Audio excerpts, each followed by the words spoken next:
Well, let's stay in the Middle East a little longer and now discuss Saudi Arabia, where coronavirus infection figures show a particularly large number of cases among the country's foreign workforce.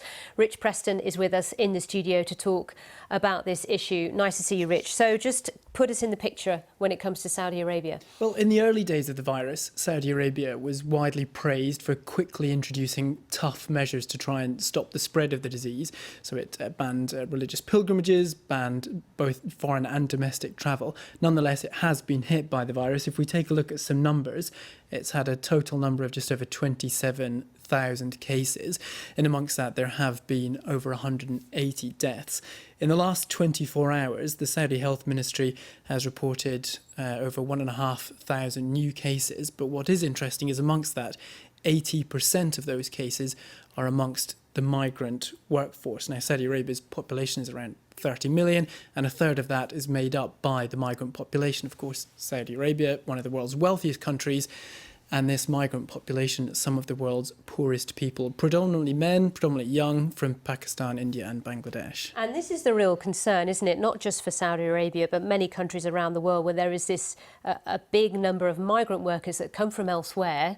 What happens to them when lockdown measures are put in place? Well, early on, the government did introduce guidelines for employers to protect this critical migrant workforce.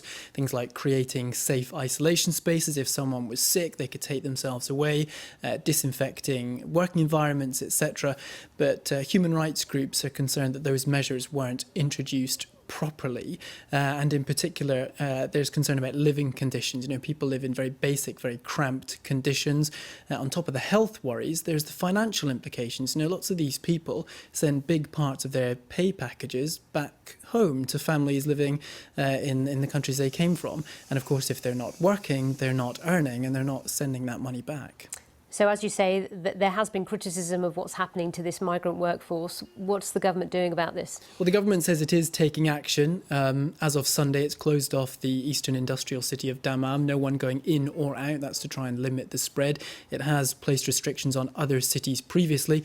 And it's also promised that anyone who tests positive for coronavirus, wherever you're from, whatever your immigration status, you will get healthcare free of charge. All right, Rich, thank you very much indeed.